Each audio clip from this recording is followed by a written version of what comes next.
નમસ્કાર દોસ્તો, પબ્લિક સ્પીકિંગની દુનિયામાં આપ સૌનું હાર્દિક સ્વાગત છે.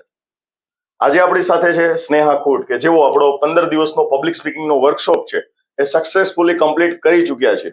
તો આજે એમના મોઢેથી જ આપણે સાંભળીએ કે એમને આ 15 દિવસનો અનુભવ કેવો રહ્યો, કેવું એમને શીખવા મળ્યું, એમનામાં શું બદલાવ આવ્યો, એમને હવે કેવું લાગે છે. યસ સ્નેહા. નમસ્કાર, મારું નામ છે સ્નેહા ખોટ. આજ હું તમને સૌને કહેવા જઈ રહી છું કે પબ્લિક સ્પીકિંગનો જે મારામાં એક ડર હતો, અહીંયા આવવા પહેલા પબ્લિક સ્પીકિંગનો મારા અંદર એક ડર હતો. પછી મેં ફેસબુકમાં યોગેશભાઈ વિરડિયા સરનો નંબર કોન્ટેક્ટ કર્યો, તેમની મુલાકાત લીધી અને તેમની સાથે હું ક્લાસમાં જોઈન થઈ.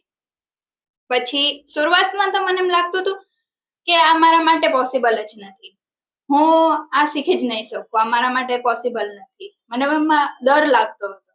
પછી જેમ જેમ દિવસો વીતતા ગયા તેમ તેમ મારામાંથી ડર ખતમ થઈ ગયો.